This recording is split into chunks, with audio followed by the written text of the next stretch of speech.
உதியோகம் FM ஸ்டேஷன்ல கேட்க ஆரம்பிச்சிருக்கீங்க. Iniya என்றுவத்னி Anandhi and Sabari. வணக்கம் and good morning. வணக்கம் and good morning ஆனந்தி. எப்படி நல்லா இருக்கீங்களா? நல்லா இருக்கேன் ஆனந்தி. நானும் நல்லா இருக்கேன். ஸோ சபரி, இன்னைக்கு வந்து ஒரு முக்கியமான பொறுப்பான விஷயம் பற்றி நம்ம பேச போகிறோம். அதனால நீங்கள் பொறுப்பாக இருங்க பார்ப்போம். பொறுப்பா? ஓகேவா, ஃபைன், ஓகேவா? யா, அப்படி இருங்க. இன்னைக்கு என்னன்னா வேர்ல்ட் ஃபர்ஸ்ட் எய்ட் டே. வேர்ல்டு ஃபர்ஸ்ட் எய்ட் டே, ஓகேவா? ஓகே, ஆமாம். இதுக்கு பொறுப்பாக இருந்தால் மட்டும் போதாது ஆனந்தி, சில விஷயங்கள் நம்மளுக்கு தெரிஞ்சிருக்கணும். ஏன்னா சில பொறுப்பையும் தாண்டி பருப்பு மாதிரி நம்ம என்ன பண்ணுவோம் அப்படின்னா தெரியாத விஷயத்த பழசா பண்ணிடுவோம். அது தப்பாக பண்ணக்கூடாது. ஆனால் பொறுப்பாக இருக்கிறதுங்கிறது அதுதான், சும்மா ஏதாவது பண்ணுறது கிடையாது. அதை தெரிஞ்சுக்கிட்டு கரெக்டாக பண்ணுறது தான் அது.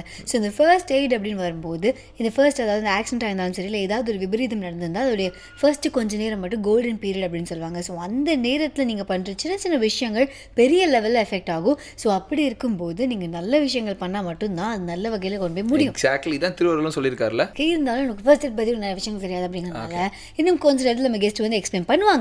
பட் அதுக்கு முன்னாடி என்ன காத்துட்டு இருக்கு? முத்திரைகள் பார்த்தலாமா?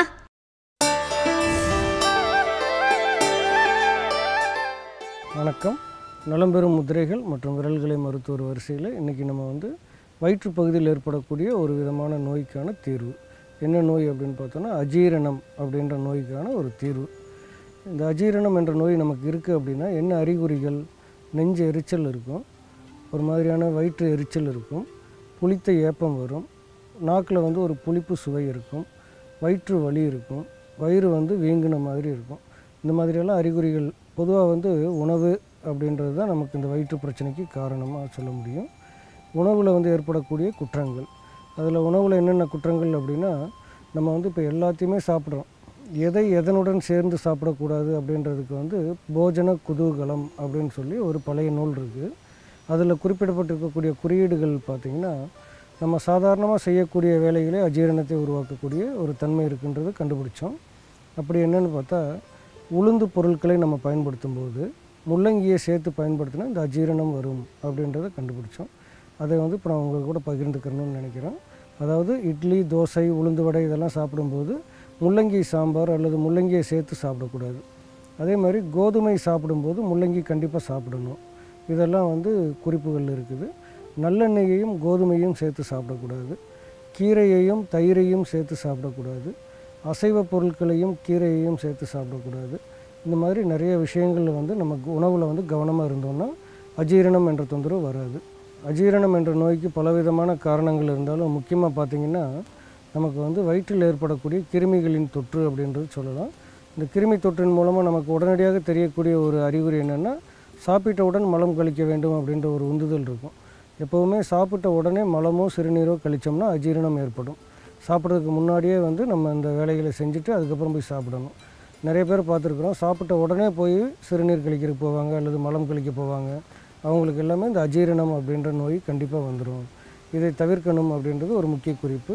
முக்கியமாக தைராய்டு நோய் இருப்பவர்கள், அதாவது அதிக தைராய்டாக இருந்தாலும் சரி, குறை தைராய்டாக இருந்தாலும் சரி, இந்த அஜீரணம் என்ற நோய் வந்து இணைப்பாக நமக்கு வந்துவிடக்கூடிய வாய்ப்புகள் இருக்குது. உமிழ்நீர் சுரப்பிகளில் ஏற்பட கோளாறும் இந்த நோய் வருவதற்கான காரணமாக இருக்குது. இப்படி நிறைய காரணங்கள் இருந்தாலும் முக்கியமாக நம்ம தெரிஞ்சுக்க வேண்டியது என்ன, இந்த நோய்க்கான தீர்வு என்ன அப்படின்றது தான் நமக்கு முக்கியமாக தேவைப்படுது. அதற்கான தீர்வு நம்ம இப்போ பார்ப்போம். இப்போ என்னென்ன தீர்வுகள் பார்க்க போகிறோம் அப்படின்னா, முதல்ல 3 விதமான முதிரைகளை பார்க்க போகிறோம். முதல் முதிரை வந்து வாயு முதிரை, இரண்டாவது குதிரை முதிரை, மூன்றாவது முஷ்டி முதிரை. இந்த 3 முதிரைகளையும் ஒன்றன் பின் ஒன்றாக 20-20 நிமிடம் நேரம் செய்ய வேண்டும். இது செஞ்சு முடித்தாலே நமக்கு வந்து அஜீரண கோளாறுகள் உடனடியாக கட்டுப்பாட்டுக்குள்ளே வரும். திரும்பவும் வராமல் இருக்கணும்னா நம்ம வந்து தொடர்ந்து இதை பயன்படுத்துறதுக்கு தயங்கக்கூடாது. முதல் முதிரை எப்படி செய்கிறதுன்னு பார்ப்போம். நம்முடைய 2 கைகளிலும் ஆள்காட்டி விரலை மடித்து பெருவிரலினுடைய அடியில் வைக்கணும். இப்படி வச்சுட்டு பாருங்கள், ஆள்காட்டி விரலை மடித்து பெருவிரலினுடைய அடியில் வைக்கணும். வச்சு பெருவிரலை கொண்டு வந்து ஆள்காட்டி விரலினுடைய மத்திய பகுதியில், அந்த மடிச்சிருக்கக்கூடிய 2வது பகுதியில் வந்து பெருவிரலை அப்படி வச்சு மிதமான ஒரு அழுத்தம் கொடுக்க வேண்டும். இந்த மாதிரி செய்கிறது வந்து வாயு முதிரை. மொத்தம் இருக்கக்கூடிய 3000 முதிரைகளில் இந்த வாயு முதிரை மட்டும் பார்த்திங்கன்னா சாப்பிட்ட உடனே செய்யக்கூடிய முதிரை இது. அதனால் இது வந்து நம்ம எப்போல்லாம் சாப்பிட்றோமோ அப்போல்லாம் இந்த முதிரையை பயன்படுத்தலாம். இது முதலாவதாக செய்யக்கூடிய முதிரை. இரண்டாவது பார்த்திங்கன்னா குதிரை முதிரை. இது கொஞ்சம் நீங்கள் நுணுக்கமாக கவனிக்கணும். இந்த முதிரையை 2 கையிலையும் தனித்தனியாக செய்யணும். முதல்ல பார்த்திங்கன்னா உங்களுடைய சுண்டு விரல் நகத்தின் மீது ஆள்காட்டி விரலினுடைய நகத்தை வைக்கணும். இரண்டாவது மோதிர விரலினுடைய நகத்தை கொண்டு வந்து அந்த ஆள்காட்டி விரலினுடைய நகத்தின் மீது வைக்க வேண்டும். நடுவிரலினுடைய நகத்தை கொண்டு வந்து மோதிர விரலினுடைய நகத்தின் மீது வைக்க வேண்டும். பெருவிரல் வந்து இப்படி நீட்டி இருக்கணும். இது பார்த்திங்கன்னா ஒரு குதிரையினுடைய முகம் போன்ற ஒரு அமைப்பாக இருக்கும். இந்த முதிரைக்கு பேர் வந்து குதிரை முதிரை. 2 கைகளிலும் செய்யணும் இந்த முதிரை. ஒவ்வொரு நகத்தையும், அதாவது சுண்டு விரல், ஆள்காட்டி விரல், மோதிர விரல், அப்புறம் நடுவிரல், இப்படி ஒவ்வொரு நகத்தையும் அந்தந்த விரல் நுனிகள் அழுத்த வேண்டும். எப்படி செய்கிறதுன்னு பாருங்கள். இந்த மாதிரி எளிமையாக செய்ய வேண்டும், ஆனால் கொஞ்சம் கவனமாக செய்யணும். பெருவிரல் மட்டும் இப்படி நீட்டி வைத்திருக்க வேண்டும். இந்த முதிரைக்கு பேர் வந்து குதிரை முதிரைன்னு பேர். 3வது முதிரை முஷ்டி முதிரை. கை விரல்களை வந்து நல்லா மடித்து 2 மடிப்பாக மடித்து உள்ளங்கையில் ஒரு அழுத்தம் கொடுக்க வேண்டும். பெருவிரல் நுனியை கொண்டு வந்து மோதிர விரல் நுனியில் அப்படி மத்திய பகுதியில் அப்படி தொட்டு இப்படி நீட்ட வேண்டும். இந்த மாதிரி இந்த முதிரைக்கு பெயர் முஷ்டி முதிரை. இப்போ நம்ம இந்த முதிரை கரெக்டாக செய்கிறோமான்றது எப்படி தெரியும்னா, உள்ளங்கையில் வந்து ஒரு இறுக்கத்தையும் ஒரு துடிப்பையும் நம்ம உணர வேண்டும். இப்படி 3 முதிரைகளையும் ஒன்றன் பின் ஒன்றாக வரிசையாக செய்ய வேண்டும். பொதுவாக இந்த மாதிரி அஜீரணம் அப்படின்னா நமக்கு எப்போ வரும் அப்படின்றதெல்லாம் தெரியாது. ஏதாவது உணவில் ஒவ்வாமை ஏற்பட்டுச்சு, அல்லது நமக்கு வந்து சாப்பிட்ட உணவுனால ஏதாவது ஒரு பகுதியில் நமக்கு வந்து ஒரு ஒவ்வாமை இருக்குது அப்படின்னா உடனடி அதை வந்து நம்ம சரி பண்ணிக்கிறதுக்கான முதிரைகளை தெரிஞ்சு வச்சுருக்கணும். இப்போ இந்த உணவுகளை என்ன நம்ம சரி பண்ண முடியும் அப்படின்னு பார்த்திங்கன்னா, சாப்பிட்ட உடனே நம்ம ஊரில் எல்லாம் பழைய காலத்தில் வெற்றிலை போடுவார்கள். இந்த வெற்றிலை போடுவது என்பது தாம்பூலம் தரிப்பது அப்படின்றது சொல்லுவோம். வெற்றிலை போடுவது என்பது ஒரு அஜீரண கோளாறை தடுக்கக்கூடிய ஒரு முறை. அதெல்லாம் இன்றைக்கு வந்து நம்ம பயன்படுத்துவதற்கு அரிதாகிவிட்ட சூழ்நிலையில் எளிதாக பயன்படுத்துவதற்கு சுக்குமல்லி காப்பின்னு ஒன்று இருக்குது நம்மகிட்ட. அந்த சுக்குமல்லி காப்பி வந்து கொஞ்சம் நேரம் சாப்பிட்டு ஒரு 1/2 மணி நேரம் கழித்து ஒரு 1/2 டம்ளரோ 1 டம்ளரோ சூடாக சுக்குமல்லி காப்பி சாப்பிட்டோம் அப்படின்னா அஜீரண கோளாறு உடனடியாக சரியாயிடும். சுக்கு இல்லை அப்படின்னா கூட பரவாயில்ல, வெறும் மல்லி காப்பி கூட நம்ம குடிக்கலாம். இதை குடித்தோம்னா நமக்கு வந்து அஜீரணம் வந்து உடனடியாக சரியாகும். ஏன்னா இந்த வயிற்று பிரச்சனைகளை சரி செய்யலை அப்படின்னா தொடர்ந்து ஒன்றன் பின் ஒன்றாக வேறு வேறு பிரச்சனைகள் வருவதற்கு வாய்ப்பு இருக்குது. அதனால் வயிற்று பொறுத்த வரைக்கும் ஏதாவது ஒரு தொந்தரவு வந்துச்சுன்னா அதை உடனடியாக சரி செய்து கொள்ளக்கூடிய ஒரு வாய்ப்பை நம்ம ஏற்படுத்திக்கிறோம். இந்த மாதிரியான நல்ல பல தகவல்களை தெரிந்து கொள்ளுங்கள். நாளும் பயன்படுத்தி நலமான வாழ்வை அமைத்து கொள்ளுங்கள். மறக்காமல் பிறருக்கும் கற்றுக் கொடுங்கள். ஏனென்றால் பிறப்பின் நோக்கமே பிறருக்கு உதவுவது என்பதை மறக்காதீர்கள். மீண்டும் சந்திப்போம். நன்றி, வணக்கம். பத்தியா, ஒரு மனுஷனுக்கு முதலுதவி எவ்வளோ தூரம் முக்கியமோ அதே மாதிரி முத்திரைகளும் முக்கியம். எப்படி பத்தியா அவ்வளோதான் முடிஞ்சிச்சு. அதான் கேட்ட மறந்துடுவேன். இல்லை, நீ ப்ரிப்பேர் ஆனதை பார்த்து இப்படி ஒரு 1/2 மணி நேரம் பேச நினச்சேன். என்ன டக்குன்னு முடிச்சிட்டேன். ஷார்ட்டாக இருந்தாலும் ஸ்வீட்டாக இருக்கணும்டா. ஃபர்ஸ்ட் எல்லாம் வந்து டக்கு டக்குன்னு முடிச்சிடணும், புரியுதா? ரொம்ப நேரம் அது பண்ணிருக்க கூடாது. அப்போ டக்குன்னு ஒரு பிரேக் விடுவோமா? ஓகே, புதிய ஃபிலிம் ஸ்டேஷனில் இது இனியவை என்று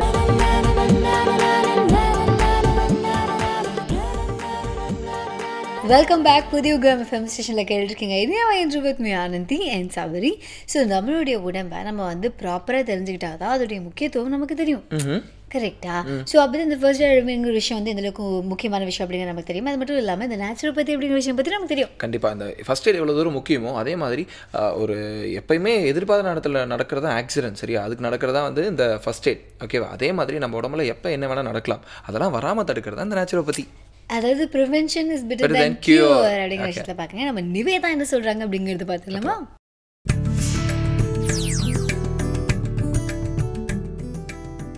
சூரிய குளியல் வைட்டமின் D3 உற்பத்தி பண்ணுறதுக்கும் உடம்புடைய சர்க்குலேஷனை அதிகப்படுத்துறதுக்கும் கழிவு நீக்கத்துக்கும் சுறுசுறுப்பை தரதுக்கும் உதவியாக இருக்குன்னு சொல்லிட்டு நேற்று பார்த்தோம்.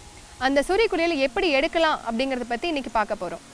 பொதுவாக எந்த விதமான ஒரு சூடுபடுத்தக்கூடிய வைத்தியம் சிகிச்சை முறை நம்ம செய்தாலும் முதல்ல நம்மளுடைய உடம்பை ஹைட்ரேட் பண்ணணும். ஏன்னு கேட்டோம் அப்படின்னம்னா, பொதுவாக இந்த சூரிய சிகிச்சைகள் எல்லா விதமான சூடுபடுத்தக்கூடிய சிகிச்சைகளும் உடம்பில் இருக்கக்கூடிய நீர்ப்பதத்தை வந்து குறைக்க ஆரம்பிக்கும், நீர்த்தன்மையோடைய அளவு குறைய ஆரம்பிக்கும். பொதுவாக ஸ்வெட்டிங் அதிகமாக வர்றப்போ உடம்புல வந்து ஹைட்ரேஷன் வந்து கொஞ்சம் குறைய ஆரம்பிக்கும். அதனால் குறைஞ்சது 2 டம்ளர் தண்ணி அளவாவது நம்ம குடிச்சிட்டு அதுக்கப்புறம் தான் இந்த சிகிச்சைகள் ஆரம்பிக்கணும். இன்னொரு காரணமும் இருக்குது. பொதுவாக நம்மளுடைய கழிவுகள் வெளியேறணும் அப்படின்னம்னா பயோகெமிக்கல் வேஸ்ட், அந்த சால்ட் எல்லாமே தண்ணி இருந்துச்சு அப்படின்னம்னா தான் அதில் கரைஞ்சி அது வேர்வையாவோ அல்லது சிறுநீராவோ வெளியாகும். அதனால் தண்ணி நிறையா குடிச்சிட்டு இந்த சிகிச்சை பண்ணுறப்போ கழிவுகள் வந்து வியர்வையாக முழுமையாக வெளியேறதுக்கும் உதவி செய்யும். அடுத்தது இது எப்படி பண்ணலாம், இதோட தயாரிப்பு முறை என்ன அப்படின்னு பார்த்தோன்னா, நல்லா தண்ணி குடிச்சிக்கணும். யூரின் அல்லது வயிற்றில் ஏதாவது கழிவுகள் இருந்தாலும் மோஷன் எல்லாம் போனதுக்கப்புறமா இந்த ட்ரீட்மெண்ட் ஸ்டார்ட் பண்ணணும். ட்ரீட்மெண்ட் பண்ணுறதுக்கு முன்னாடி நம்ம மினிமல் ட்ரெஸ்ஸில் முடிஞ்சது அப்படின்னம்னா ஒரு ஒயிட் கிளாத்தை வந்து கவர் பண்ணிக்கலாம். இல்லை அப்படின்னம்னா நேரடியாகவும் நம்மளுடைய வாழை இலைக்குள்ளே படுக்க முடியும். வாழை இலையை நல்லா பரப்பிட்டு அதுக்கு கீழே வந்து நிறைய நார்கள் வச்சுருவோம். அதுக்கப்புறமா நம்ம மினிமல் ட்ரெஸ்ஸில் படுத்துட்டு அதுக்கப்புறம் வாழை இலையால் கவர் பண்ணிவிட்டு அடுத்ததாக ஒரு 15 அல்லது 20 நிமிஷம் வந்து அந்த வாழை இலையிலேயே அந்த சன்லைட்டில் நம்ம இருக்கணும். இந்த சன்லைட்டில் இருக்கிறப்போ உடம்பு வந்து கொஞ்சம் கொஞ்சமாக வேர்வை வர்றதுக்கு ஆரம்பிக்கும். இந்த வேர்வை வர்ற சமயத்தில் நம்ம நிறுத்திடலாம். இது மேபி ஒரு 10லேருந்து 15 நிமிடம் இந்த சிகிச்சை வந்து நம்ம தொடரலாம். ஒருவேளை இந்த சிகிச்சை நடுவில் ரொம்ப அதிகமாக மூச்சு முட்டுற மாதிரி இருந்தாலோ, சஃபகேட்டிங் ஃபீலிங் இருந்தாலோ, அல்லது மயக்க வர்ற மாதிரி இருந்தாலோ, இந்த மாதிரி ஏதாவது படபடப்பு ஏற்பட்டுச்சு அப்படின்னம்னா இந்த சிகிச்சையை உடனடியாக நம்ம ரிமூவ் பண்ணிடணும், ஸ்டாப் பண்ணிடணும். இந்த சிகிச்சை முடிஞ்சதுக்கு அப்புறமா கட்டாயமாக கோல்ட் வாட்டரில் நம்ம ஷவர் எடுத்துடணும். ஒரு 10 அல்லது 15 நிமிஷம் வந்து நல்லா ஷவர் எடுத்துடணும். இந்த சிகிச்சையுடைய என்னென்னலாம் கான்ட்ரா இண்டிகேஷன்ஸ் கவனிக்க வேண்டிய, யாரெல்லாம் இது பண்ணக்கூடாது அல்லது பண்ணுறதுனால என்னென்ன தவறுகள் ஏற்படலாம் அப்படின்னம்னா, டூ மச்சாக எனக்கு ரொம்ப நல்லதாகும்னு நினச்சிட்டு சில பேர் ரொம்ப நேரம் சன்லைட்டில் இருக்கலாம். இந்த மாதிரி இருக்கிறப்போ சன் டேனிங் ஏற்படுறதுக்கும் ஒரு வாய்ப்பு இருக்குது. சம்டைம்ஸ் அலர்ஜிக் ரியாக்ஷன்ஸ், உடம்புல வந்து அதீதமான சூடு ஏற்பட்டு அலர்ஜிக் ரியாக்ஷன்ஸ் வரலாம். சன் ஒத்துக்காமல் அந்த யூவி ரேஸோடைய பாதிப்புகள்னால வரலாம். அடுத்தது தேவைக்கு அதிகமாக தண்ணி வெளியில் போகிறதுனால டீஹைட்ரேஷன் ஆகி மயக்கம் ஏற்படலாம். இந்த சூடு வந்து நம்ம உடம்புல அதீதமாச்சு அப்படின்னம்னா ஹார்ட்டுக்கு வந்து ஓவர் பர்டன் ஆகி சர்க்குலேஷன் வந்து ரொம்ப ஸ்பீடப் ஆகி பால்பிட்டேஷன், ஹார்ட்டில் வந்து அதிகமான படபடப்பு ஏற்படுத்தியும் தொந்தரவுகள் ஏற்படுத்தலாம். இதனால் வந்து சுவாசத்திலையும் பாதிப்பு ஏற்படலாம். தலைவலி சில பேர்த்துக்கு வரலாம், கண் எரிச்சல் வரலாம். அதனால் இந்த கண்டிஷன்ஸ் எல்லாம் இருக்கிறதுனால கட்டாயமாக இது யாராவது ஒரு நேச்சுரோபதி டாக்டரோடைய சூப்பர்விஷனில் பண்ணிக்கிறது ரொம்ப நல்லது. இந்த கண் எரிச்சல்கள்லாம் வராமல் இருக்கிறதுக்கு சூரிய குளியல் எடுக்கிறப்போ தண்ணியில் வந்து பஞ்சை நனைச்சி ஈரப்பஞ்சு வந்து தலைக்கு வைப்போம். அதே மாதிரி தலைக்கு வந்து ஒரு ஈரப்பட்டி வைக்கணும்.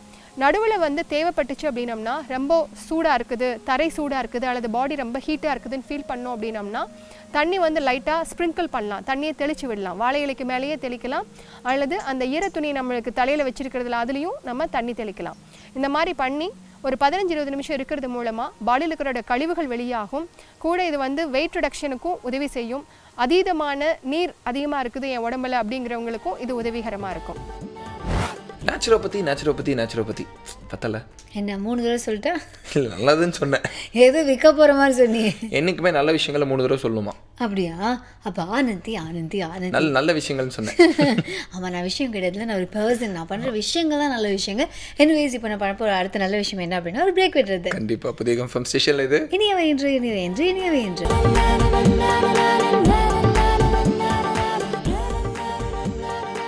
Welcome back. புதியுகம் எஃப்எம் ஸ்டேஷனில் கேட்டுருக்கீங்க. இனியா என்று பத்னி ஆனந்தி அண்ட் சபரி.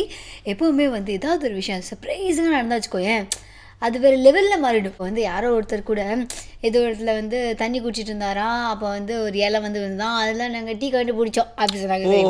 ஸோ அந்த மாதிரியான விஷயம் தான். நீ வந்து இப்போ தவறி இருந்தாலும் எல்லா கண்டிப்புமே கண்டிப்புகளா இல்லைடா, கண்டுபிடிப்புகள்.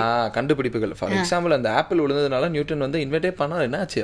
சூப்பரா. ஆமாம், நமக்கு தெரிஞ்ச 2 விஷயத்தை சொல்லிட்டோம். அதனால இப்போ பாட்டு வச்சுருந்து வந்துடுமா. அதாவது இப்போ நீ வந்து இளநீ குடிச்சிட்டு இருக்கேன், நல்லா ஸ்டாப் போட்டு உரியிற, திடீர்னு ஒன்றுமே வரமாட்டேங்குது, இளநீ வரல.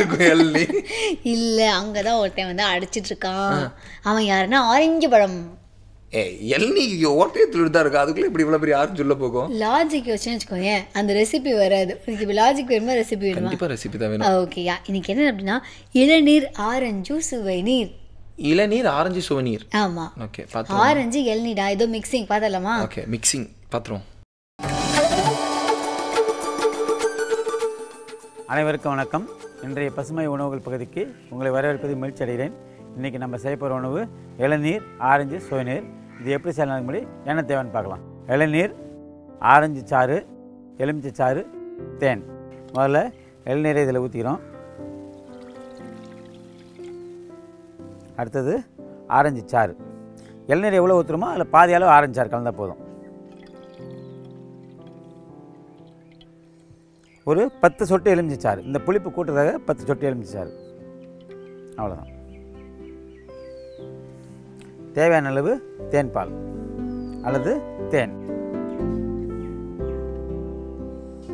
இப்போ இது கலக்க வேண்டியது தான். இது ரொம்ப சுவையாக இருக்கும். கோடைக்கேட்ட நல்ல குளிர்பானம். இது ஃப்ரிட்ஜில் வைக்க வேண்டிய அவசியம் இல்லை. காரணம்னா இளநீர்லாம் கலந்துக்கிறதால ஃப்ரிட்ஜில் வச்சா கொஞ்சம் புளிப்பு தன்மை ஆகிடும்.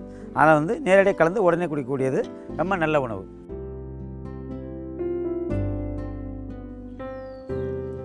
இப்போ சுவையான இளநீர் ஆரஞ்சு சாறு தயாராக இருக்குது. இது வந்து வெயில் நேரத்தில் குடிக்கக்கூடிய நல்ல குளிர்பானம் இது. அது மட்டும் இல்லாமல் நீர் சத்து குறைவிடாமல் பார்த்துக்கும். அது தவிர்த்து இது வந்து சக்தியும் சேர்த்தே கொடுக்கக்கூடியது. அது மட்டும் இல்லாமல் களைப்படையாது. குழந்தைங்களுக்கு குடிச்சு போயிடலாம், களைப்படையாது. எவ்வளோ வெயில் இருந்தாலும் அந்த வெயில் தாங்கக்கூடிய அளவில் இருக்கும். உடல் குளிர்ச்சியை தக்க வைக்கும். வேறு ஒரு நல்ல உணவோட அடுத்த நிகழ்ச்சி சந்திக்கலாம். நன்றி. பால் நழுவி பழத்தில் விழுந்தாலும் சரி, பழம் நழுவி பாலில் விழுந்தாலும் சரி, இல்லை ஆரஞ்சு நழுவி இளநீரில் விழுந்தாலும் சரி, இளநீர் நழுவி ஆரஞ்சில் விழுந்தாலும் சரி, இளநீ வந்து ஆரஞ்சு தெரிச்சிடும், எதுவுமே குடிக்க முடியாது. எப்படிதான் ரெசிபி எனக்கு வேணும், அவ்வளோதான். ரெசிபி நல்லா இருக்குன்னு ஒரு லிங்க் பேசினா அது உனக்கு பிடிக்காது. ஆமாம், ஏன் ஏதாவது இங்கே விழுங்கிற நம்ம எடுத்ததுல கொஞ்சம் கலக்குவோம் அப்படிங்கிற மாதிரி ஒரு பொறுப்போடைய நம்ம சின்ன வயசுலேருந்து நம்ம பழகின விஷயங்கள். இப்போ ஃபார் எக்ஸாம்பிள் போயிட்டு இருக்கோம், கல்லு குத்திருச்சுன்னா கல்லு குத்திருச்சுன்னு சொல்ல மாட்டோம். இப்போ பாரு கல்லு தான், கல்லு நாம தான் கல்லை குத்திக்கிறோம். ஆனால் என்ன சொல்லுவோம், கல்லு குத்திடுச்சு அப்படின்னு சொல்லுவோம். சின்ன வயசுல நம்மளுக்கு பழகிடுச்சுப்பா அந்த மாதிரி. அதனால ஆனால் நீ பழக்கப்படாத ஒரு விஷயம் பற்றி நம்ம பேச போகிறோம். வேர்ல்டு ஃபர்ஸ்ட் எய்ட் டேல, ஓகேவா? எது எங்கே விழுந்தாலும் நீ சொல்ல தெரியுமா? அப்படி இருக்கக்கூடாது. எங்கே யார் விழுந்தாலுமே நம்ம முதலே போய் நம்ம முதல் உதவி வந்து பண்ணணும். ஓகே, யார் எப்போ வேணால் கீழே விழுலாம். ஆனால் வந்து டக்குன்னு யார் எப்போ கீழே விழுந்தாலும் முதல்ல அது கை தூக்கி விடுற கை நம்ம கையாக இருக்கணும். எப்படி பற்றியா? கொஞ்சம் நீ ஃபார்முக்கு வந்துட்ட. நீ இப்போ வந்து இதே இதில் இருப்பியா, எப்படிலாம் ஹெல்ப் பண்ணலாம் அப்படிங்கிற மாதிரி யோசிச்சு இருப்பேன். நீ தான் ஒரு ஹீரோன்னு மனசில் வச்சுக்கோ. நீ தான் இந்த உலகத்தில் எல்லாரும் காப்பாற்ற போகிற. ஸோ ஹீரோ இப்படி எடிட் பண்ண போகிற இருக்க முடியல. 2 நிமிஷம் கூட ஹீரோன்னு சொன்னாலும் தாங்க முடியல, சிரிப்பு. மக்கள் மனசுக்கு தெரியும் நான் எவ்வளோ பெரிய ஹீரோ அப்படின்னு. ஆமாம், மக்கள் மனசுக்கு நல்லா தெரியும். ஏன்டா நீ வேற. எனிவேஸ், நீ தான் ஹீரோ. உலகத்தில் எல்லாத்தையும் நீ தான் காப்பாற்ற போகிற. நீ தான் அந்த சேவியர். ஓகே, அதனால உனக்கு ஃபர்ஸ்ட் எய்ட் அப்படிங்கிற விஷயம் கண்டிப்பாக நிச்சயமாக தெரிஞ்சு ஆகணும். சூப்பர்மேன். ஸோ அதுக்காக நம்ம கெஸ்ட் வர போகிறாங்க. நான் சொல்ல தர முடியாது, பிகாஸ் எனக்கு தெரியாது. நானும் கூட சேர்ந்து கற்றுப்பேன். ஓகே, ஒரு சின்ன பிரேக் வரமா பார்த்தாலும் புதிய யுகம் FM ஸ்டேஷனில் இது இனியவை இன்று.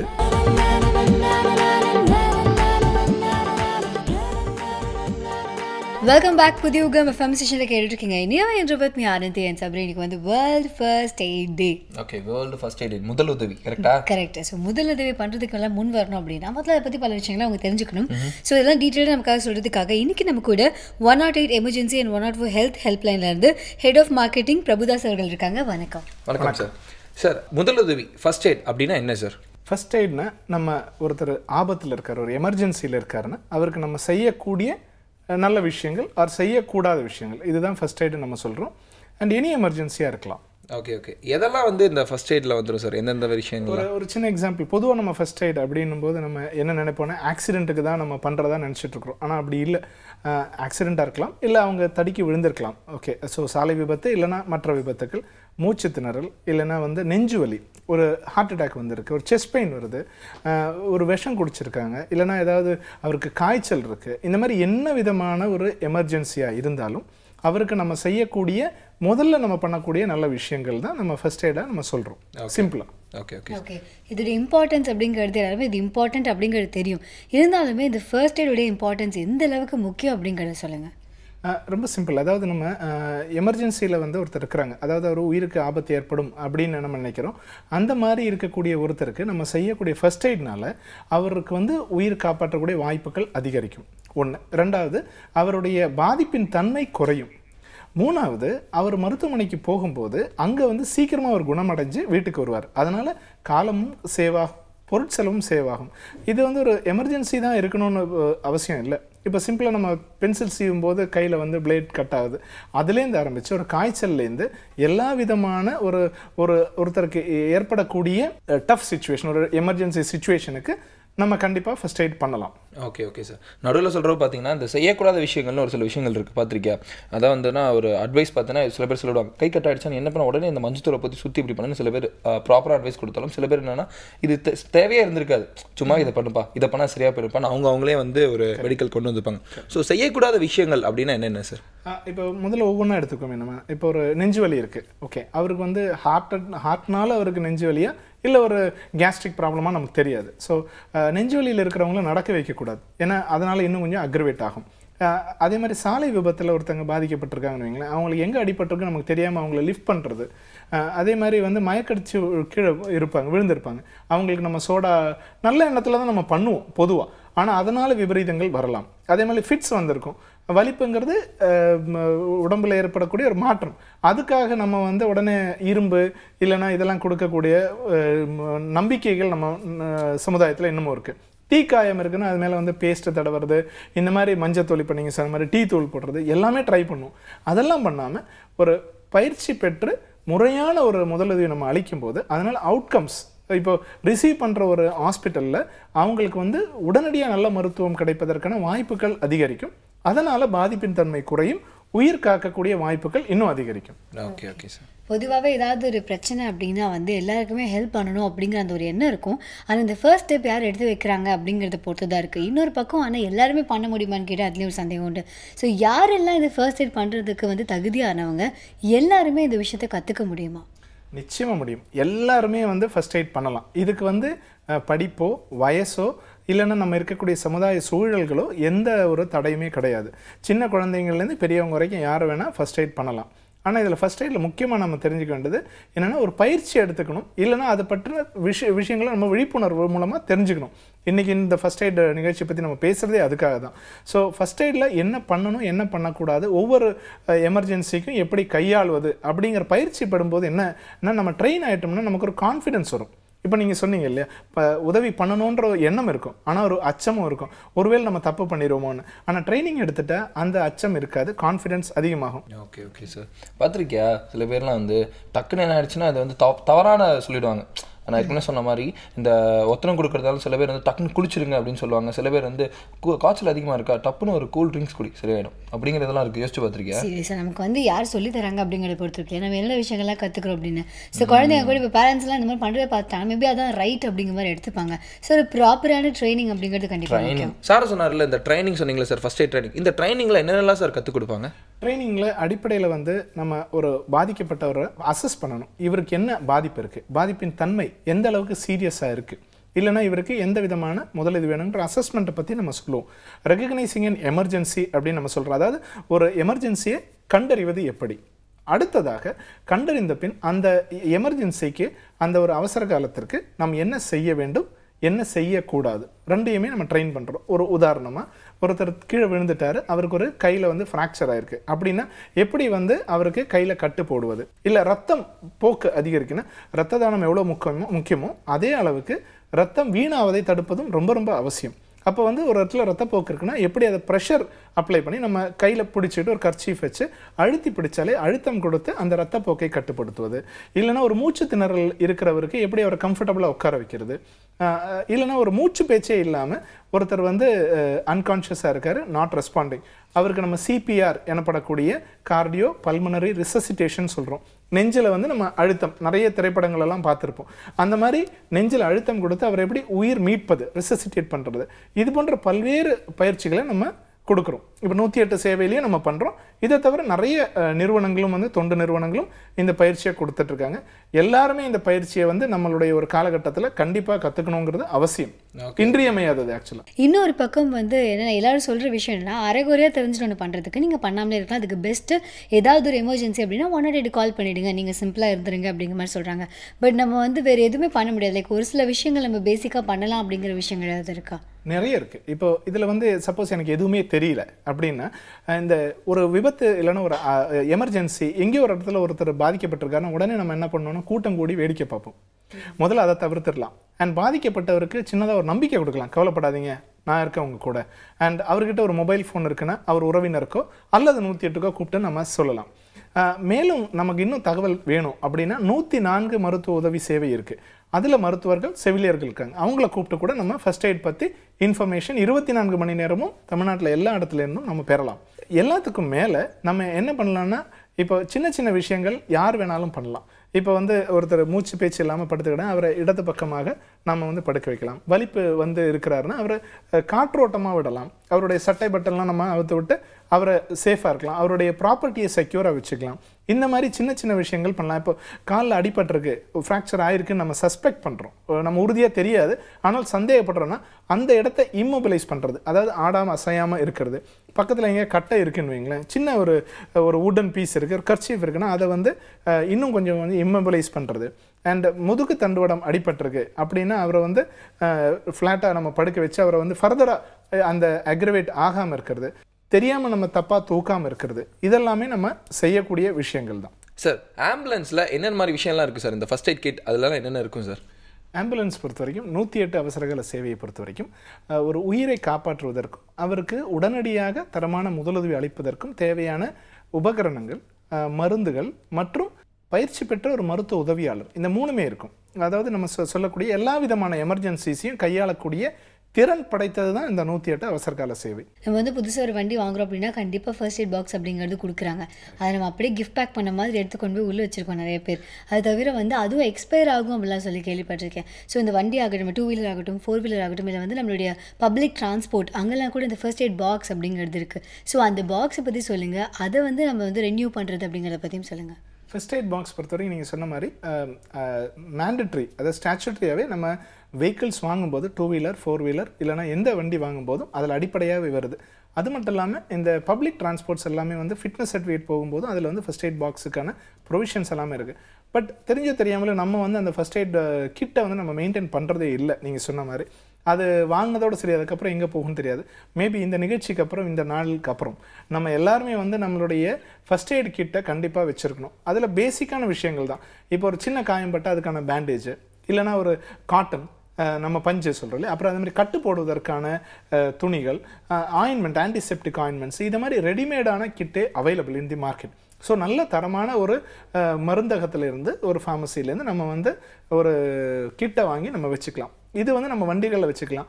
வீடுகள் பொறுத்த வரைக்கும் பொதுவாக காயங்கள் இல்லைனா வந்து ஒரு எமர்ஜென்சிக்கான, பட் இதில் ஒரு முக்கியமான விஷயம் நம்ம பார்க்கணும், டேப்லெட்ஸ் உள்ளே எடுத்துக்கக்கூடிய எதுவுமே நம்ம வச்சுக்கூடாது.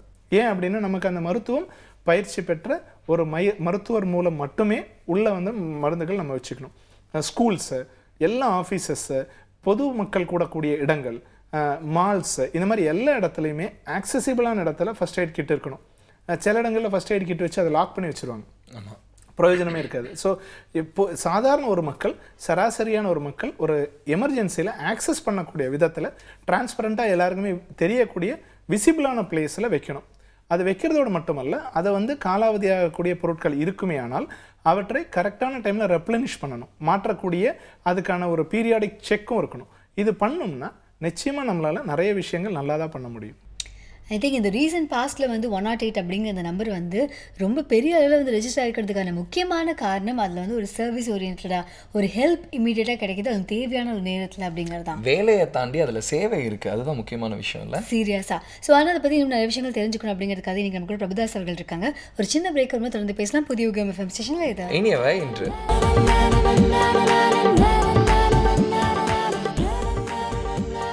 Welcome back. புதிய எஃப்எம் ஸ்டேஷனில் கேட்டுட்டு இருக்கீங்க இனியவை இன்று வித் சபரி அண்ட் ஆனந்த். இன்னைக்கு பார்த்தீங்கன்னா வேர்ல்டு ஃபர்ஸ்ட் எய்ட் டே தானே? ஆமாம், சீரியஸாக. ஸோ இந்த ஃபர்ஸ்ட் எய்ட் அப்படிங்கிற விஷயம் எல்லாருக்குமே தெரிஞ்ச ஒரு விஷயம். ஸோ நமக்கு ஏதாவது ஒன்று ஆகுது அப்படின்னா கண்டிப்பாக நம்ம யாராவது எதிர்பார்ப்போம், இது நமக்கு ஏதாவது வந்து பண்ண மாட்டாங்களா, நம்மளை ஹெல்ப் பண்ண மாட்டாங்களா அப்படின்னு எதிர்பார்ப்போம். ஸோ அதே எதிர்பார்ப்புகள் வந்து கண்டிப்பாக அந்த இன்னொரு % இருக்கும் அப்படிங்கிறதுனால அதை பூர்த்தி செய்யறதுக்கு என்ன விஷயங்கள்லாம் கற்றுக்கணும் அப்படின்னு தெரிஞ்சுட்டு இருக்கோம் இல்லையா? ஓகே, தொடர்ந்து தெரிஞ்சுக்கலாமா? பார்த்தீங்கன்னா நம்ம நிறைய டூர் போவோம், ட்ராவல் போகும். சில சமயம் பார்த்தீங்கன்னா சரியா மலை பிரதேசத்துக்குலாம் போவோம். அப்போ பார்த்தா திடீர்னு நிறைய விஷயங்கள் நம்ம நடக்க வாய்ப்புகள் இருக்குது. அந்த மாதிரி டைமில் நம்ம எந்த மாதிரி விஷயங்களை கையில் வச்சுக்கணும் ஃபர்ஸ்ட் எய்ட் கிட்டில்? அடிப்படையில் இப்போ நம்ம ஒரு குரூப்பாக போகிறோம்னா நம்ம குரூப்பில் நமக்கு என்ன தேவைன்னு இருக்கும். ஒரு எக்ஸாம்பிளுக்கு ஒருத்தருக்கு பிபி இருக்குது, இல்லைனா ஒருத்தருக்கு டயபெட்டிஸ் இருக்குது அப்படின்னா அவங்க தினசரி உட்கொள்ளக்கூடிய மருந்துகள் கண்டிப்பாக இருக்கணும். ஏன்னா மருத்துவர் பரிந்துரைத்த மருந்துகள் நம்ம கொண்டு போகணும், மறந்துடக்கூடாது. அதே மாதிரி இப்போ சபரி சொன்ன மாதிரி நம்ம மலைப்பிரதேசம் போகிறோம்னு வைங்களேன், சிலருக்கு வீசிங் ப்ராப்ளம் இருக்கும், சிலருக்கு வந்து சைனஸ் இருக்கும், கோல்டு ஒத்துக்காது. அப்படி இருக்கக்கூடியவங்க அவங்களுக்கு ஃபர்ஸ்ட் எய்ட் பண்ணக்கூடிய அவங்களுக்கான மருந்துகள் கண்டிப்பாக இருக்கணும். இது தவிர நம்ம பல இடங்களில் உணவு உட்கொள்வதற்கான வாய்ப்பு இருக்குது. ஸோ ஃபுட் பாய்சன் ஆகிறதுக்கு வாய்ப்பு இருக்குது, இல்லைனா வந்து இன்டைஜஷன் ஆகிறதுக்கு வாய்ப்பு இருக்குது. இதில் மருந்துகள் இல்லாமல் அடிப்படையில் நம்ம முதலுதவி செய்யக்கூடிய விஷயங்கள் எடுத்துக்கலாம். ஏன்னா எல்லாத்துக்குமே மருந்து நம்ம சார்ந்திருக்க வேண்டிய அவசியம் இல்லை. நம்மளை தற்காத்து கொள்ளக்கூடிய அடிப்படையான விஷயங்கள் கண்டிப்பாக நம்ம இருக்கணும். ஆமாம், ஆனால் என்னதான் இருந்தாலுமே இப்போ வந்து திடீர்னு நமக்கு யாராவது ஒருத்தவங்களுக்கு ஏதாவது ஆயிடுச்சு அப்படின்னா ஓரளவுக்கு நமக்கு வந்து இந்த ஃபர்ஸ்ட் எய்ட் பற்றின விஷயங்கள்லாம் தெரியும், நமக்கு வந்து முதலுதவி செய்கிறதுக்கான எல்லா விஷயங்களும் தெரிஞ்சிருக்கு, அதில் கொஞ்சம் நக்கிங்கன்னே வச்சுக்கலாமே. அப்படி இருக்கும்போது கூட ஏதாவது ஒரு எமர்ஜென்சி அப்படின்னா இந்த மெடிசனை வந்து ப்ரிஸ்கிரைப் பண்ணுறதுக்கான அந்த ஒரு தகுதி அவங்களுக்கு இருக்கா? பிகாஸ் ஒரு அவசரம்னு வரும்போது ஆப்வியஸாக எல்லாருக்குமே அந்த ஒரு பதட்டம்னு இருக்கும். ஸோ இவ்வளோ நாட்களாக வந்து ஃபர்ஸ்ட் எய்ட் அவங்க பண்ணியிருந்துருக்கலாம், பட் ஒரு மெடிசன் வந்து ப்ரிஸ்கிரைப் பண்ணுறதுக்கான ரைட்ஸ் அவங்களுக்கு இருக்கா? மெடிசின்ஸை டாக்டர்ஸ் மட்டும்தான் ப்ரிஸ்கிரைப் பண்ணணும், இல்லைனா அதற்கான பயிற்சி பெற்ற ஃபார்மசிஸ்ட் இவங்க மட்டும்தான் அதை வந்து கையாளணும் ஆக்சுவலாக. ஸோ மருத்துவருடைய ஆலோசனை இல்லாமல், மருத்துவருடைய பரிந்துரை இல்லாமல், மருத்துவர் பரிசோதிக்காமல் மருந்துகளை உட்கொள்ளக்கூடாது. ஏன் அப்படின்னா அதில் 3 விஷயம் இருக்குது. ஒன்று, சுய மருத்துவம், செல்ஃப் மெடிக்கேஷன், ரொம்ப ரொம்ப தப்பான விஷயம். தவறான மருத்துவம், ராங் மெடிக்கேஷன், அது இன்னும் தப்பு. போலியான மருத்துவம், இது 3மே தவிர்க்கப்பட வேண்டிய ஒன்று. ஓகே, சப்போஸ் எனக்கு வந்து டக்குன்னு ஒரு மிடில் ஆஃப் த நைட் ஒரு எமர்ஜென்சி இருக்குது, யாரை நான் கன்சல்ட் பண்ணலன்னா அது எமர்ஜென்சியாக இல்லையான்னு தெரியணும் அப்படின்னா ஃபஸ்ட்டு நீங்கள் 104 கூப்பிடலாம். அங்கே வந்து பேராமெடிக்ஸ் செவிலியர்கள் இருக்காங்க, மருத்துவர்கள் இருக்காங்க, ஆலோசனை பெறலாம். உண்மையிலேயே அது அவசரம்னா 104லேருந்து இமீடியட்டாக அந்த கால் 108க்கு போகும். ஸோ ரெண்டுமே இருக்கும், ஃபர்ஸ்ட் எய்டும் கிடைக்கும், எமர்ஜென்சி சப்போர்ட்டும் கிடைக்கும். ஒரு உதாரணத்துக்கு வீட்டில் ஒருத்தருக்கு திடீர்னு வீசிங் வந்துருச்சு, எங்கே போகிறது தெரியல, டாக்டர் எங்கே இருப்பாங்கன்னு தெரியல, நம்ம ஒரு இடத்துல ட்ராவல் பண்ணியிருக்கோம், அந்த இடத்துல பக்கத்தில் ஹாஸ்பிட்டல் எங்கே இருக்குன்னு தெரியல, கால் 104. மருத்துவர் எங்கே இருக்காங்கன்னு தெரியும், மருத்துவமனைகள் தெரியும், அண்ட் என்ன முதலுதவி வேணுங்கிறதும் உடனடியாக நமக்கு கிடைக்கும். சரி, ஒரு சில நேரங்களில் பார்த்தோம்னா ஃபிசிக்கலாக அவங்களுக்கு இருக்கிற அந்த அடியை விட மனதளவில் தான் ஒரு பெரிய அடி இருந்திருக்கும். ஏன்னா வந்து திடீர்னு பார்த்தா கூட்டமே கூட்டிடுவாங்க. சப்போஸ் நான் வந்து வண்டியை கொண்டு போய் இடிச்சிட்டேன் அப்படின்னா என்னை ரொம்ப ஒரு பெரிய குற்றவாளி மாதிரி பார்ப்பாங்க. வண்டி ஓட்ட தெரியாமல் ஏமா இப்படி வண்டியெல்லாம் எடுத்து வந்தீங்க அப்படிங்கிறது பாதி பேர் இருந்தாலும் அட்வைஸ் பண்ணுறது கொஞ்சம் பேர் இருப்பாங்க. என்னன்னு பாருங்கள், முதல்ல பாருங்கள். அதில் ஒரு சில கேட்டகரி பார்த்துருக்கேன், யாராவது ஆம்புலன்ஸ் கூப்பிடுங்களேன். சில பேர் வீடியோ எடுத்துட்டு நம்மளை வந்து நார்மலாக நாமளே நினச்சாலும் அந்த பேஷண்ட்டுக்கு வந்து நம்மளுக்கு ஏதோ பெருசாக ஆயிடுச்சோ அப்படிங்கிற எண்ணங்கள் எல்லாத்துக்குமே ஒரு வாய்ப்புகள் நிறையா இருக்குது. ஸோ இந்த மாதிரி மனதளவில் அவங்களுக்கு ஏற்படுற பாதிப்புக்கு வந்து அவங்க வந்து நார்மலாக திருப்பி காம் டவுன் பண்ணுறதுக்கான ட்ரைனிங் இந்த ஃபர்ஸ்ட் எய்ட் இதில் இருக்கா சார்? அதுதான் எந்த ஒரு பயிற்சியாக இருந்தாலுமே நமக்கு நம்பிக்கை கொடுக்கும். ஸோ பயிற்சி பெற்றவர்கள் நம்ம வந்து ஃபர்ஸ்ட் ரெஸ்பாண்டர்ஸ் அப்படின்னு சொல்கிறோம். இந்த ஃபர்ஸ்ட் எய்ட் தினத்தில் நம்ம முக்கியமாக பாராட்டப்பட வேண்டியவர்கள் யாருன்னா ஃபர்ஸ்ட் ரெஸ்பாண்டர்ஸ். ஒரு எமர்ஜென்சி நடந்தவொடனே இப்போ நீங்கள் சொன்ன மாதிரி கூட்டம் கூடுவார்கள், அதில் யாரோ 1-2 பேர் குட் சமாரிட்டன்ஸ் இருப்பாங்க, அவங்க முன்னாடி வந்து ஹெல்ப் பண்ணுவாங்க. ஹெல்ப் பண்ணுற அவர்கள் பயிற்சி பெற்றவர்களாக இருக்குமே ஆனால் நிச்சயமாக அந்த சப்போர்ட் வந்து ரொம்பவே அதிகமாக இருக்கும். ஏன்னா அவங்களுக்கு நம்பிக்கை இருக்கும். நம்பிக்கை பெற்றவர்கள் மற்றவர்கள் நம்பிக்கை கொடுக்குறது ரொம்ப ஈஸி. ஸோ இந்த தருணத்தில் நம்ம எல்லாருக்கும் சொல்லக்கூடிய ஒரு வேண்டுகோள் என்னென்னா, வேடிக்கை பார்க்கக்கூடிய ஒரு ஆன்லுக்கர்ஸாக நம்ம இல்லாமல் உதவி பண்ணக்கூடிய குட் சமாரிட்டன்ஸாக நம்ம மாறணும். ஏன்னா இந்த தருணத்தில் இன்னொரு முக்கியமான செய்தியும் நம்ம பதிவு பண்ணணும். நீங்கள் ஒரு ஆபத்தில் இருக்கவங்க கூடிய ஒருத்தருக்கு நீங்கள் ஹெல்ப் பண்ண போனால் சட்டம் உங்களுக்கு துணையாக தான் இருக்கும். எந்த விதத்திலையும் சட்ட சிக்கல்கள் வராது, பயப்பட வேண்டிய அவசியமே கிடையாது. நீங்கள் 108க்கு நீங்கள் அழைத்தால் உங்களுடைய தகவல்கள் யாருக்கும் நாங்கள் பரிமாற மாட்டோம். அதனால் கான்ஃபிடென்ட்டாக கம்ஃபர்டபுளாக நீங்கள் வந்து ஒருத்தருக்கு ஹெல்ப் பண்ணலாம். ஆனால் ஹெல்ப் பண்ணும்போது நம்ம ரிப்பீட் பண்ணுறது தான், பயிற்சி எடுத்துக்கங்க, கரெக்டான விஷயங்கள் செய்வோம். நிஜமாவே இந்த மாதிரி ஒரு நல்ல விஷயம் பண்ணும்போது எல்லாருக்குமே இந்த ஒரு ஹீரோயிக் ஃபீலிங் இருக்கும். வா சூப்பர், நம்ம வந்து ஒரு நல்ல விஷயம் பண்ணிட்டோம் அப்படிங்கிற மாதிரியான ஃபீலிங் இருக்கும். ஆனால் இந்த மாதிரி வந்து பல பேர் பல இடங்களில் பல பேருக்கு வந்து ஹெல்ப் பண்ணியிருக்காங்க. பட் நீங்கள் பார்த்த வரைக்கும் ஒரு சில ஸ்டோரிஸ்லாம் சொன்னாலே செம்ம இன்ஸ்பைரிங்காக இருக்கும்னு நினைப்பீங்க இல்லையா? ஸோ அந்த மாதிரி ஏதாவது ஒரு நிகழ்வு எங்கள் கூட ஷேர் பண்ணிக்கோங்களேன். நிறைய பேர் இருக்காங்க. அதாவது எந்த ஒரு தன்னலமும் இல்லாமல் எதிர்பார்ப்பும் இல்லாமல் செய்யக்கூடிய நிறைய பேர் நம்ம சமுதாயத்தில் தொடர்ந்து இருந்துகிட்டே இருக்காங்க. அவங்களுக்கு ஒரு சின்ன டவுட் மட்டும் தான் இருந்தது, ஒருவேளை நம்ம தப்பாக பண்ணுறோமோ இல்லைனா வந்து நம்ம லீகல் ஹராஸ்மெண்ட் வருமோ அப்படிங்கிறது. ஆனால் இப்போ அதெல்லாம் இல்லை, ரொம்ப கான்ஃபிடெண்ட்டாக இருக்காங்க.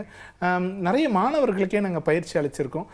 ஒரு உதாரணத்துக்கு சொல்லணும்னா, முன்னாடி ஒரு மாணவர் சொன்னார், முன்னாடி வந்து ஒரு இன்சிடென்ட் நடந்த பயம் இருக்கும், இப்போ வேடிக்கை பார்க்கக்கூடியவராக இருந்தார். இப்போ அப்படி இல்லை, அவர் வந்து கூட இருந்து அவங்களுக்கு ஃபர்ஸ்ட் எய்ட் பண்ணி ஆம்புலன்ஸில் ஏற்றி ஹாஸ்பிட்டலில் போய் அட்மிட் பண்ணிட்டு வர வரைக்கும் கூட ரொம்பவே கான்ஃபிடெண்ட்டாக இருக்கிறாங்க. இது மாதிரி நிறைய பேர் இருக்கிறாங்க.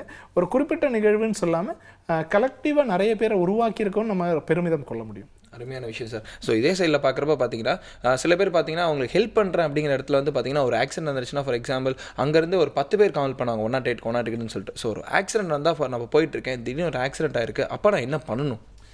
ரொம்ப சிம்பிள். ஒரு ஆக்சிடெண்ட்டை நம்ம பார்த்த உடனே எவ்வளோ பேர் பாதிக்கப்பட்டிருக்காங்க நம்ம பார்க்கணும். ரெண்டாவது, எல்லாருக்குமே அந்த ஷாக், ஒரு பதற்றம் இருக்கும். அந்த டைமில் வந்து பேனிக் ஆகாமல், பதற்றம் அடையாமல் எந்த இடத்துல இருக்கோங்கிறது நம்ம தெரியணும். ஒரு உதாரணத்துக்கு சென்னையிலேருந்து நம்ம மதுரை போயிட்டுருக்கோம்னு வைங்களேன், ஒரு திருச்சி தாண்டி நம்ம ஒரு விபத்து நடந்தால் அது எந்த கிராமத்தில் இருக்கோம் நமக்கு தெரியாது. ஸோ ஒரு அப்ராக்சிமேட்டாக நம்ம எந்த இடத்துல இருக்கோம், எந்த இடத்துல நம்ம கடந்திருக்கோங்கிற தகவல் நமக்கு ஒரு ஃபியூ செகண்ட்ஸில் நம்ம அதை ரியலைஸ் பண்ணி 108க்கு தகவல் அளித்தால் அருகில் இருக்கக்கூடிய ஆம்புலன்ஸ் வரும். ஸோ நீங்கள் இப்போ ஷபரி சொன்னதில் பார்த்தீங்கன்னா ஆக்சிடென்ட் ஃபர்ஸ்ட் எய்டுனா ஆக்சிடென்ட் தான் அப்படிங்கிறதுலேருந்து இன்னும் மற்றவைகளும் ரொம்ப ரொம்ப அவசியம். ஏன்னா இப்போ நான் கம்யூனிகபிள் டிசீசஸ் நம்ம கண்ட்ரியில் நிறைய வந்துட்டுருக்கு. அதாவது ஹார்ட் அட்டாக், அப்புறம் டயபெட்டிஸ், இந்த மாதிரி மூச்சு திணறல், இது மாதிரி நிறைய விஷயங்கள் வந்துட்டுருக்கு. ஸோ அதுக்கு நம்ம செய்யக்கூடாதவைகளும் நம்ம தெரிஞ்சிருக்கணும். ஏன்னா அதனாலேயும் இறப்புகள் அதிகமாக இருக்குது. ஸோ ஃபஸ்ட்டு நம்ம பண்ண வேண்டியது recognise the emergency, do the first aid, call for the medical help immediately. And time is very precious. ஏன்னா every second counts. Okay, but எல்லா விஷயங்கள் வந்து நம்ம பக்கத்துலேயே இருந்தாலும் கூட நமக்கு வெளிநாடுகள் நடக்கிற விஷயங்கள் எப்பவுமே கொஞ்சம் பார்க்கறதுக்கு வேகமாக தான் இருக்கும். ஸோ அந்த மாதிரி இப்போ நம்ம பாப்புலேஷன் வந்து கண்டிப்பாக நம்மளோட தாட்டில் வச்சுக்கணும். பட் அதையும் தவிர வெஸ்டர்ன் கல்ச்சர்லேருந்து இந்த மாதிரியான விஷயங்களில் எந்தெந்த விஷயங்கள் நம்மளும் அடாப்ட் பண்ணிக்கலாம் அப்படிங்கிறது சொல்லுங்கள். வெஸ்டர்ன் கல்ச்சரில் பார்த்திங்கன்னா அவங்களுக்கு வந்து எல்லாமே ஒரு சிஸ்டம் ட்ரிவன் கண்ட்ரி. ஆனால் நம்மெல்லாம் வேல்யூ ட்ரிவன் ஒரு கண்ட்ரின்னு நம்ம பெருமையாக சொல்லலாம். ஸோ நம்ம பாப்புலேஷன் அதிகம், அவங்க பாப்புலேஷன் டிஃப்ரெண்ட். நம்ம செய்ய வேண்டிய ஒரு பெரிய மாற்றம் சமுதாயத்தில் இருக்குது. பொறுப்பு நமக்கு எல்லாருக்குமே இருக்குது. என்னென்னா கேஜி டு பிஜி வந்து ஃபஸ்ட் எய்ட் கம்பல்சரியாக கற்றுக்கணும். நம்ம ஸ்கூல்ஸ்லேருந்து எனக்கு தெரிஞ்சு நம்ம படிக்கும்போது இருந்துதான் தெரியல சிலபஸில், ஆனால் கண்டிப்பாக இனிமேல் வரக்கூடிய சிலபஸில் மேண்டட்ரியாக இருக்கணும். அண்ட் ஒவ்வொரு நிறுவனங்கள்லையும் 100 பேர் இருக்காங்கன்னா 10 பேராவது அந்த ஷிஃப்ட்டில் கண்டிப்பாக ஃபஸ்ட் எய்ட் தெரிஞ்சவங்களா இருக்கணும். அண்ட் பன்னாட்டு நிறுவனங்கள், அதை மல்டிநேஷ்னல்ஸ் இருக்கக்கூடிய ஆர்கனைசேஷன்ஸ்லாம் இது வந்து மேண்டட்ரியாக வச்சுருக்கிறாங்க. ஃபர்ஸ்ட் ரெஸ்பான்ஸ் டீம் இருக்கணும், QRT குவிக் ரெஸ்பான்ஸ் டீம் இருக்கணும், இண்டஸ்ட்ரீஸில் இருக்காங்க. அண்ட் மெடிக்கல் ஹெல்ப்புக்கு வந்து பார்த்திங்கன்னா டாக்டர்ஸ் இருக்கிற இடங்கள் இருக்குது, ஆம்புலன்ஸ் இருக்கக்கூடிய இடங்கள் இருக்குது. ஆனால் இது எல்லா இடத்துலையும் ஒரு ஸ்டாச்சுட்ரியாக நம்ம கொண்டு வரணும். பயிற்சிங்கிறது ரொம்ப ரொம்ப அவசியம். இப்போ இந்த நிகழ்ச்சியில் நம்ம முதலேருந்து பேசிகிட்டு இருக்கிற ஒரு விஷயம் நம்ம உறுதியாக சொல்கிறோம், பயிற்சியும் அதனால் வரக்கூடிய நம்பிக்கை, கான்ஃபிடென்ஸ். ஸோ இது கண்டிப்பாக அவசியப்படுத்தணும். அப்படின்னா நம்ம பல நாடுகளுடைய தரத்தை விட நம்ம எங்கேயோ போயிடுவோம். அதில் வந்து சந்தேகமே வேண்டாம். இப்போவே நம்ம we are doing very well. நம்ம பெருமையாக நம்மளை we can pat on our shoulders and we going forward. இன்னும் பயிற்சிகள் நமக்கு ரொம்ப ரொம்ப அவசியம். ஒவ்வொருத்தரும் ஒவ்வொரு கிராமத்திலும் ஒவ்வொரு தெருவிலும் பயிற்சி பெற்றவர்கள் கட்டாயம் இருக்கணும். ஓகே சார், நீங்கள் இந்த பயிற்சின்னு திருப்பி சொல்கிறப்ப கேட்குறேன். ஏன்னா நம்மளோட வியூவர்ஸ் எல்லா தமிழ்நாடு ஃபுல்லாக இருக்காங்க. ஃபார் எக்ஸாம்பிள் யாராவது ஒருத்தர் வந்து இப்போ நான் அதை பயிற்சி எடுத்துக்கணும், எங்கே போய் பயிற்சி எடுத்துக்கணும், இதுக்கு எந்த மாதிரி விஷயங்கள்லாம் இருக்குது சார்? பயிற்சி எடுத்துக்கணும்னா 108லேயே நம்ம பயிற்சிகள் கொடுக்குறோம், விழிப்புணர்வு நிகழ்ச்சிகள் நடத்துகிறோம். சப்போஸ் உங்கள் கிராமத்துலேயோ உங்களுடைய நிறுவனத்திலேயோ உங்கள் பள்ளிக்கூடத்துலேயோ நடத்தினோம்னா 108க்கு அழையுங்கள், நிச்சயமாக நாங்கள் பண்ணுறோம். 104 வழியாகவும் நம்ம ஃபர்ஸ்ட் எய்ட் பற்றி சொல்கிறோம். 108, 104 தவிர மருத்துவக் கல்லூரிகள், அது மட்டும் இல்லாமல் தன்னார்வ தொண்டு நிறுவனங்கள், இப்படி நிறைய பேர் வந்து NGOs எல்லாருமே ட்ரைனிங்ஸ் கொடுக்குறாங்க. So get trained through right authority, அது ரொம்ப இம்பார்ட்டன்ட். எங்கேயோ ஒரு இடத்துல பயிற்சி எடுத்தோன்னு இல்லாமல் முறையான பயிற்சி எடுக்கிறது ரொம்ப ரொம்ப அவசியம். அது எப்படி நம்மனா எமர்ஜென்சியை கையாளக்கூடியவர்கள் யார் அப்படிங்கிறத பார்த்து அவங்க கிட்ட நம்ம பயிற்சி எடுத்துக்கணும். Okay sir. ஸோ எமர்ஜென்சினா என்ன, அந்த எமர்ஜென்சி எப்படி கையாளணும் அப்படின்னு தெரிஞ்சுட்டா முக்கவாசி பதட்டங்கள்லாம் குறைஞ்சிரும்ல? சீரியஸ். ஆனால் எப்போ வந்து ரொம்ப கில்ட்டான ஒரு ஃபீலிங் வருதோ அப்போ வந்து நம்ம எதோ தவறு செய்கிறோம் அப்படிங்கிறது விஷயம் உண்மை தான். ஸோ வந்து யாரொருத்தவங்களுக்கு உதவி தேவைப்படுது, அந்த இடத்துல நம்ம இருக்கோம், பட் வந்து செய்ய முடியல அப்படின்னு அது கண்டிப்பாக ஒரு கில்ட் ஃபீலிங் கொடுக்கும். ஸோ அதை வந்து போக்கி நம்ம வந்து ஃபர்ஸ்ட் எய்ட் எப்படி பண்ணுறது அப்படிங்கிறலாம் கற்றுக்கிறதுக்கு அதை பற்றி டீட்டெயிலான விஷயங்கள்லாம் எனக்கு சார் சொன்னார் இல்லையா? ஓகே, அது மட்டும் முக்கியமான விஷயம். நீங்கள் யாரும் கற்றுக்கணும் அப்படின்னா பெருசாக நீங்கள் எதுவுமே பண்ண வேணாம், 108 கால் பண்ணுங்கள், அவங்களே உங்களுக்கு கைட் பண்ணுவாங்க அப்படின்னு சொல்லியிருக்காரு. சீரியஸாக. ஸோ எல்லாருமே வந்து கண்டிப்பாக இந்த ஃபர்ஸ்ட் எய்ட் அப்படிங்கிற விஷயங்களை மற்றவங்களுக்காக கற்றுக்குறாங்களோ இல்லை, அட்லீஸ்ட் தனக்கு தானே தன்னோட ஃபேமிலியில் இருக்கவங்களுக்காகவாது கற்றுக்கணும் அப்படிங்கிறது மாதிரி தான் எனக்கு முடிச்சிருக்கோம். தேங்க்யூ ஸோ மச் உங்கள் டைம் ஸ்பெண்ட் பண்ணுங்க. இதே மாதிரி தந்த விஷயங்கள் பேசலாம் புதிய யுகம் FM ஸ்டேஷனில். இது இனியவை இன்று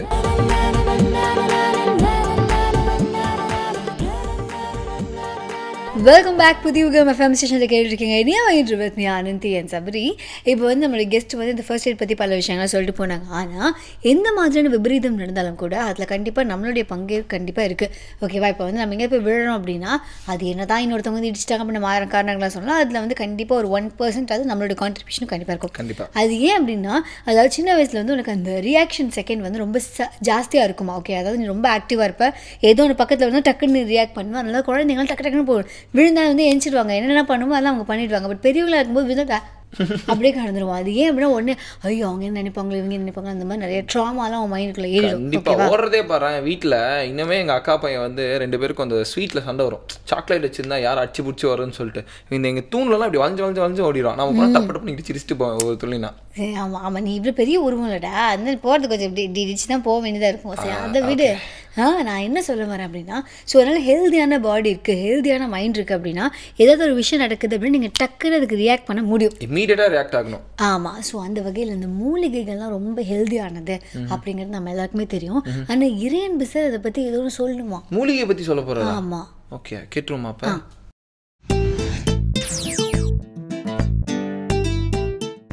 நாம் வந்து இந்த மூலிகைகள் அப்படிங்கிற ஒரு சொல்ல கேட்ட உடனே அது ஏதோ வித்தியாசமாக இருக்கும், வேறு கலரில் இருக்கும், கொஞ்சம் செங்குழுந்தாக இருக்கும், இந்த மாதிரிலாம் ஒரு கான்செப்ட் வச்சுருக்கோம். அப்போ வந்து ஒரு மலைப்பகுதிக்கு வந்து நாங்கள் ஒரு ட்ரெக்கிங்காக போயிருந்தோம். அந்த ட்ரெக்கிங்கில் வந்து இந்த ஸ்கவுட்டுக்காக போகணும், மலை உச்சி வரைக்கும் போயிட்டு வரணும். அந்த மாதிரி சேர்வராயன் மலையில் போகும்போது அங்கே வந்து வழியில் ஒருத்தரை பார்க்கும்போது அவர் என்ன பண்ணார்னா, காயம் ஏற்பட்டிருந்தது அவருக்கு. ஒரு செடியை பறித்து அதை தழையை அப்படி கசக்கினோடனே அந்த காலில் அந்த காயத்து மேலே பட்டுச்சு. கொஞ்ச நேரத்தில் அந்த காயம் சரியாச்சு. நான் அவரை பார்த்து கேட்டேன், நான் இது என்னங்க அப்படின்னு கேட்டேன். இது மூலிகை அப்படின்னாரு. மூலிகைன்னு எப்படி கண்டுபிடிச்சிங்க அப்படின்னு கேட்டேன் நான். இல்லை இது வந்து இதுக்கு ஒரு பேர் இருக்குது, இந்த செடியை வந்து நீங்கள் எங்கே பார்த்தாலும் கசக்குனிங்கன்னா நிறைய சாறு வரும், அதில் வந்து காயம்லாம் சரியாக போயிடும் அப்படின்னாரு. அப்போ நான் கேட்டேன் எவ்வளோ மூலிகைகள் இருக்கும் உலகத்தில் அப்படின்னு கேட்டேன். அவர் சொன்னார் உலகத்தில் எல்லாமே மூலிகைகள் தான், நமக்கு சிலதனுடைய பயன்பாடு தெரிஞ்சிருக்கு, சிலதனுடைய பயன்பாடு தெரியறதில்ல அப்படின்னு சொல்லி சொன்னார். இப்போ இந்த பார்த்திங்கன்னா அந்த ஹோமியோபதியில் வந்து நக்ஸ் வாமிகா அப்படின்னு சொல்லிட்டு ஒரு மருந்து இருக்கும். இந்த நக்ஸ் வாமிகா அப்படிங்கிறது என்னென்னா எட்டிக்காயனுடைய பெயர். எட்டிங்கிறது விஷம்னு சொல்லுவோம், ஆனால் அதில் ஒரு கொஞ்சோண்டு ஒரு பர்சன்டேஜ் எடுத்து அதில் வந்து இந்த மருந்து செய்கிறாங்க. இதை சாப்பிட்டாக்க வந்து இந்த வயிற்றில் இருக்கக்கூடிய பிரச்சனைகள், சில பேருக்கு அஜீரணமாகும், சரியாக ஜீரணமாகாது, இதெல்லாம் வந்து இதில் சரியாகும் அப்படின்னு சொல்கிறாங்க. ஆனால் இது வந்து வேறு சில மெடிசன்ஸ்லேயும், நம்ம அலோபதி மெடிசனில் கூட இதை யூஸ் பண்ணுறதா சொல்கிறாங்க. அப்போ வந்து விஷம்னு நினைக்கிறதுல கூட ஒரு மூலிகை தன்மை இருக்குது. இப்போ நம்மளை சுற்றி பார்த்திங்கன்னா எல்லா செடிகளுக்குமே ஏதோ ஒரு மருத்துவ குணம் இருக்குது, அது எல்லாமே ஒரு மூலிகை தான். ஆனால் அது வந்து சிலது வந்து நம்ம டிஸ்கவர் பண்ணியிருக்கோம், நிறைய வந்து நம்ம கண்டு அறியாமல் இருக்கிறோம். நாம் வந்து பல விலங்குகளை பார்த்தா, இப்போ ஒரு உதாரணத்துக்கு யானை வந்து அஜீரணம் ஏற்பட்டால் அது ஒரு செடியை போய் சாப்பிடும். இதை அப்சர்வ் பண்ணோம்னா நம்ம ஒன்று கற்றுக்கலாம். அதாவது அஜீரணம் யானைக்கு ஏற்பட்டால் கூட அந்த செடி குணப்படுத்துதுன்னா மனுஷனுக்கு ஏற்படுற அஜீரணத்தை ஈஸியாக அது குணப்படுத்தும். இது மாதிரி விலங்குகளை பார்க்கலாம். அந்த விலங்குகளே அஜீரணமானா அல்லது வேறு ஏதாவது பிரச்சனை, உதாரணத்துக்கு பார்த்திங்கன்னா கீரி வந்து ஒரு பாம்போடு சண்டை போட்டுச்சுன்னா அதுக்கப்புறம் போய் வாழைப்பட்டையில் போய் உருளுங்கிறாங்க. இந்த வாழைப்பட்டை வந்து ரொம்ப நல்லது, அது ஒரு மருத்துவ குணம் கொண்டது அப்படின்னு சொல்லி சொல்கிறாங்க. இப்போ இது வந்து இந்த மாதிரி இந்த உயிரினங்களை அப்சர்வ் பண்ணும்போது நமக்கே பல மருந்துக்கான மூலங்கள் கிடைக்குது. இது வந்து இந்த பெரிய விலங்குகள்னு இல்லை, ஒரு சாதாரண விலங்கு கூட. ஒரு உதாரணத்துக்கு மொனார்க் பட்டர்ஃப்ளைன்னு ஒன்று இருக்குது. பார்த்திங்கன்னா ஆரஞ்சு கலரில் இருக்கும் அந்த பட்டர்ஃப்ளை, அதனுடைய அந்த இறகுகளுடைய ஓரத்தில் வெள்ளையாக இருக்கும். இந்த பட்டர்ஃப்ளைஸு, இந்த மாத்ஸு, இதுக்கெல்லாம் பார்த்திங்கன்னா அந்து பூச்சின்னு சொல்கிறோமே, ரெண்டுக்கும் வித்தியாசம் என்னென்னா பட்டர்ஃப்ளை வந்து பகலில் பறக்கும், அந்து பூச்சி ராத்திரியில் பறக்கும். பட்டர்ஃப்ளை வந்து எப்போவுமே ரெக்கைகளை இப்படி வச்சுருக்கோம், மூடும்போது இப்படி மூடிக்கும். ஆனால் அந்து பூச்சி இப்படி தான் வைக்க முடியும், அதனால் மூட முடியாது. இதுதான் வித்தியாசம். இந்த அந்து பூச்சிக்கெலாம் பார்த்திங்கன்னா சிறகுல வந்து கருப்பாக 2 டாட் இருக்கும். அது எதுக்குன்னா வேறு பறவைகள் வந்து அதை சாப்பிடாமல் இருக்கிறதுக்கு பயமுறுத்துறதுக்கான ஒரு மெக்கானிசம்.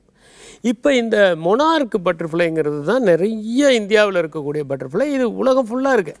இந்த பட்டர்ஃப்ளை பார்த்திங்கன்னா எதை சாப்பிடுது அப்படின்னா எருக்கஞ்செடியை தான் சாப்பிடும். மில்க் வீட் அப்படின்னு நம்ம வந்து இங்கிலீஷில் சொல்லுவோம். கலோட்ராபிஸ் அப்படிங்கிறது அதனுடைய பொட்டானிக்கல் நேம். இந்த எருக்கஞ்செடியில் இது சாப்பிட்றதுக்கு காரணம் என்னென்னா, அந்த எருக்கஞ்செடியே ஒரு விஷமுள்ள ஒரு செடி. இப்போ சாதாரணமாக பார்த்திங்கன்னா எருக்கஞ்செடியில் வந்து போய் ஆடு மாடெல்லாம் சாப்பிடாது, ஏன்னா அதுக்கு ஒரு விஷத்தன்மை இருக்குது. அந்த எருக்கஞ்செடியை வந்து எதுக்கு பயன்படுத்துவாங்கன்னா, அந்த காலத்தில் வந்து இந்த பிளாக் போர்டெலாம் இருக்கும், அதில் வந்து இந்த எருக்கங்காயெல்லாம் எடுத்து அதை கறியோடு சேர்த்து நல்லா இடித்து அதுக்கப்புறம் பூசினாங்கன்னா 1 மாதத்துக்கு அந்த பிளாக் போர்ட் பிளாக்காகவே இருக்கும். இந்த முள் குத்துருச்சுன்னா அந்த செடியில் அந்த காம்பை இது பண்ணி அந்த பால் அந்த இடத்துல வச்சாங்கன்னா கொஞ்சம் நேரத்தில் அந்த முள் வந்து அந்த இடம் இலகி அந்த முள்ளை ஈஸியாக வெளியே எடுத்துடலாம். இந்த மொனார்க் பட்டர்ஃப்ளைனுடைய புழு வந்து அது போய் இந்த எருக்கஞ்செடியில் தான் வைக்கும். அது என்னென்னா அது சாப்பிட்டு அது ஒரு மாதிரியான பாய்சனஸ் தன்மையை வளர்த்துக்குது. அதனால் என்னென்னா வேறு எந்த பறவையாவது அது கொத்துனா கூட அது அதில் உள்ள அந்த விஷத்தன்மையினால் அதை பார்த்தாலே கொஞ்சம் ஜாக்கிரதையாகி அதை சாப்பிட வராது அப்படிங்கிறது கண்டுபிடிச்ச ஒரு ஃபேக்ட். இல்லை இன்னொன்று என்னென்னா, இந்த எருக்கஞ்செடியிலேயே ஒன்று வந்து மருத்துவத்தன்மை கொண்டது ஒன்று இருக்குது, இன்னொன்று வந்து மருத்துவத்தன்மை இல்லாதது. இப்போ இந்த 2 செடியும் வச்சு இந்த மொனார்க் பட்டர்ஃப்ளை எதில் போய் முட்டைகள் போடுது அப்படின்னா, சில நேரங்களில் இந்த பட்டர்ஃப்ளைக்கு கூட வந்து வியாதி வரும் பாருங்கள், நோய் வரும். அந்த மாதிரி நோய் வந்த இது தன்னுடைய அந்த புழுக்களை காப்பாற்றுறதுக்காக 68% முட்டைகளை இந்த மருத்துவ குணம் கொண்ட அந்த எருக்கஞ்செடியில் தான் போய் இட்டுருக்கு. அப்போ என்னென்னா அதை சாப்பிட்ட உடனே அது வந்து அந்த நோயிலிருந்து அதை குணப்படுத்த முடியும் அப்படின்ட்டு. அப்போ பார்த்திங்கன்னா பூச்சிக்கிட்ட கூட அந்த சென்ஸ் இருக்குது, எது மருத்துவ குணம் வாய்ந்தது அப்படிங்கிறது. அது எப்படி கண்டுபிடிக்குது அப்படின்னா, அது ஒரு உள்ளுணர்வுனால் இப்போ நாம் வந்து மனசுனால் கண்டுபிடிக்கிறோம், முயற்சினால் கண்டுபிடிக்கிறோம். அது வந்து ஒரு உள்ளுணர்வுனால் ஃபிசிக் மூலம் கண்டுபிடிக்கிறது வேறு, சைக்காலஜிக்கலாக கண்டுபிடிக்கிறது வேறு. ஒரு பட்டாம்பூச்சிக்கு வந்து ஒரு சைக்காலஜி இருக்குது அப்படின்னு நம்ம சொல்ல முடியாது. ஆனால் அதுக்கு வந்து ஒரு இன்ஸ்டிங்க்ட், ஒரு உள்ளுணர்வு. அந்த இன்ஸ்டிங்க்ட் வந்து என்னென்னா உடல் ரீதியானது. இன்டெலிஜென்ஸுங்கிறது என்னன்னாக்க மூளை சார்ந்தது, மனம் சார்ந்தது ஒன்று இருக்குது, அதுதான் இன்ட்யூஷன். இன்ஸ்டிங்க்ட்டுங்கிறது உடல் சார்ந்தது. ஆனால் மூளையை வச்சு பயன்படுத்தி நம்ம இன்டெலிஜென்ஸுங்கிற ஒன்றை சொல்கிறோம். இன்னொன்று வந்து மனம் சார்ந்தது, இப்படி நடக்கும் அப்படின்னு நினைப்போம், அது நடக்கும், அது வந்து இன்ட்யூஷன். அப்போ வந்து பட்டர்ஃப்ளைஸை பார்த்தா கூட நாம் வந்து மருத்துவ குணம் உள்ளது எது அப்படிங்கிறத கண்டுபிடிக்க முடியும்.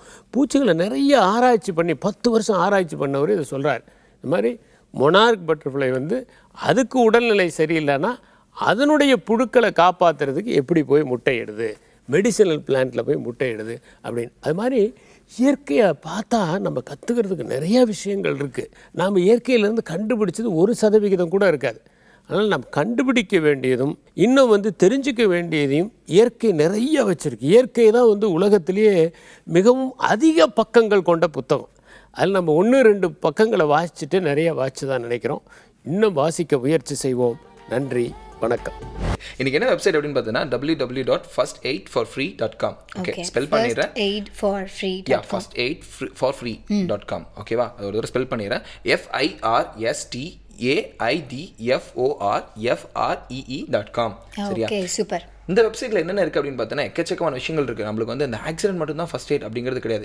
ஹார்ட் அட்டாக் வரலாம், அப்படிங்கிற தண்ணியில் யாராவது விழுந்தலாம், திடீர்னு தீப்பொறிகள் ஏற்படலாம், அந்த மாதிரி எக்கச்சக்கமான விஷயங்கள்லாம் இருக்கும். இந்த தீக்காயங்களுக்குலாம் என்னென்ன பண்ணணும், இதுக்கு ப்ராப்பரான கைடன்ஸ், சரியா, ப்ராப்பரான கைடன்ஸ் இருக்குது. ஒவ்வொரு பாட்டுக்கும் நம்ம என்னென்ன பண்ணணும், என்னென்ன விஷயங்கள் பண்ணணும் அப்படிங்கிறது டீட்டெயிலாக இந்த வெப்சைட்டில் இருக்குது. அது மட்டும் இல்லாமல் இந்த வெப்சைட்டை பற்றி உனக்கு ஃபுல்லாக தெரிஞ்சுக்கணும் அப்படிங்கிறது மட்டும் தாண்டி எப்பயுமே வந்து ஒரு அப்ரிசியேஷன், ஒரு சர்டிஃபிகேட் இருந்தால் நம்மளுக்கு வந்து ஒரு இன்னும் கொஞ்சம் எந்த அதிகமாகவே certificate of participation. Yes, exactly. அது மற்ற சர்டிஃபிகேட்டை தாண்டி இது ரொம்ப முக்கியமான சர்டிஃபிகேட் அப்படின்னே சொல்லலாம். ஏன்னா பார்த்தீங்கன்னா இதை வந்து நீ ஃபுல்லாக கோர்ஸ் முடிச்சிட்டு அப்படின்னா அந்த சர்டிஃபிகேட் நீ டவுன்லோட் பண்ணியும் வச்சுக்கலாம். ஓகேவா? சூப்பரான விஷயம் இல்லை? அதுவும் இல்லாமல் இதில் பிளாகிங் இருக்குது. எக்கச்சக்கமான பேர் வந்து அவங்களோட எக்ஸ்பீரியன்ஸை ஷேர் பண்ணுவாங்க. எனக்கு இந்த மாதிரி நடந்தது, அப்போ நான் இந்த மாதிரி ரியாக்ட் பண்ணேன், நீங்களும் இந்த மாதிரி நடந்தால் பல பேர் உயிரை காப்பாற்றலாம். நீ ஏற்கனவே சொன்ன மாதிரி நாம அந்த இடத்துல செய்கிற சின்ன உதவி அவங்களுக்கு அது பெரிய உதவியாக கூட மாறலாம். ஆமாம். ஸோ இன்றைக்கி வந்து நம்ம ஃபர்ஸ்ட் எய்ட் பற்றி பல விஷயங்கள்லாம் பேசியிருக்கோம். கண்டிப்பாக இது வந்து நிறைய பேருக்கு வந்து போய் ரீச் ஆகியிருக்கும். அவங்க ஃபேமிலியிலும் இந்த மாதிரி ஒரு டிஃபிகல்ட்டான சுச்சுவேஷன் வந்துருக்கும்போது யாராவது ஒருத்தங்க வந்து இதுக்காக எப்படியாவது ஹெல்ப் பண்ணியிருப்பாங்க. அட்லீஸ்ட் ஒரு ஃபோன் காலாவது பண்ணி ஹெல்ப் பண்ணியிருந்திருப்பாங்க. ஸோ அவங்களாம் அப்படி மைண்டில் வச்சுட்டு அதே மாதிரி நம்மளும் எப்போவுமே இருக்கிற வரைக்கும் மற்றவங்களுக்கு ஹெல்ப்ஃபுல்லாக இருக்கணும் அப்படிங்கிற மாதிரி நம்ம ரொம்ப ஃபிலாசபிக்கலாக பேசல அப்படின்னா கூட அந்த மாதிரி நல்ல விஷயங்களை கொண்டு போய் சேர்த்துருக்கோம். ஸோ நமக்கான அப்ரிசியேஷன் என்ன அப்படின்னா ஃபீட்பேக் தான். எஸ். ஸோ அவங்க ஃபீட்பேக்லாம் அனுப்பிடலாம். என்ன பண்ணுவாங்க?